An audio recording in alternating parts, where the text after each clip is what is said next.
Hey, ladies and gentlemen, this is Carmine Sabia for Explain America, and the White House is responding with fire and fury after the death of Charlie Kirk. Before we get started, please make sure you like, comment, share, and subscribe. Those little things really help us out, and they help our channel continue to grow. What we know now about the person who assassinated Charlie Kirk is that they were deeply influenced, according to Utah Governor Spencer Cox, by left-wing propaganda. Now, there is also an investigation, and follow this, into some left-wing groups in the area. One who completely deleted their social media after the attack, completely deleted their online presence. They're being investigated because there is a possibility, and it's just a possibility right now, that more than just this shooter was involved in terms of operational support and assistance and who knows what else. Now, maybe nobody else was involved. That's what the investigation is for. But the White House today has vowed to completely root out this evil ideology of left-wing extremist violence. Now, I will say to you, and it's fair to say, that we have to root out right-wing extremist violence too. It happens. It's happened this year, and that has to stop too. All of this political violence has to stop. I'd like to see the task force focus on all of it. They, according to them right now, are focusing on the left-wing part of it. I would prefer they focus on all of it, because we can't put our heads in the sand and pretend that there aren't people on our side who are crazy either. None of this is okay. It has to stop. Honestly, peace is the only way we can actually survive as a country. As Abraham Lincoln said, a nation divided will fall. I want you guys to watch this and let me know what you think in the comments. President and his supporters, at what point do they stop? I don't think they ever do, to be very honest. It's almost like an addiction for them.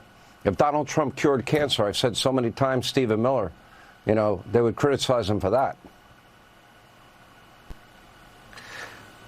The Democrat Party, its pundits, its allies, the educators, for 10 years have waged a campaign of eliminationist rhetoric against President Trump, against Republicans, against MAGA, against Trump officials. It has been willful and deliberate, Sean. The rhetoric that you played, the messages that you played in that clip are the same exact rhetoric and messages that are used by the assassins, that are used by the two assassins who tried to kill Donald Trump, that are used by the assassin who claimed the life of my friend, an American hero, Charlie Kirk. This is willful and deliberate radicalization. They know what they're doing. Our universities, in many cases, have become incubators for extremism. They become the equivalent of madrasas for jihadism. There is a domestic terrorism movement in this country.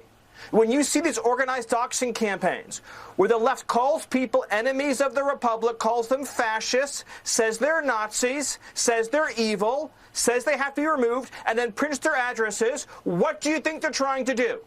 They are trying to inspire someone to murder them. That is their objective. That is their intent.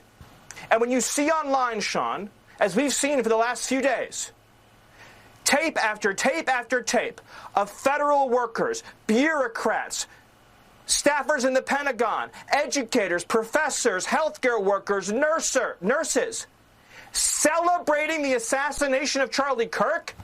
These are radicalized people. There is a domestic terrorism movement in this country.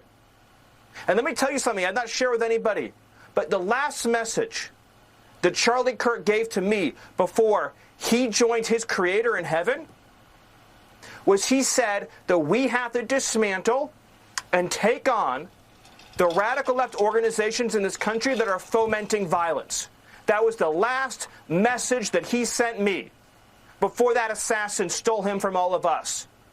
And we are going to do that under President Trump's leadership. I don't care how. It could be a RICO charge, a conspiracy charge, conspiracy against the United States, insurrection, but we are going to do what it takes to dismantle the organizations and the entities that are fomenting riots, that are doxing, that are trying to inspire terrorism, and that are committing acts of wanton violence. It has to stop. And my message is, to all of the domestic terrorists in this country spreading this evil hate? You want us to live in fear? We will not live in fear, but you will live in exile. Because the power of law enforcement under President Trump's leadership will be used to find you, will be used to take away your money, take away your power, and if you've broken the law, to take away your freedom, Sean.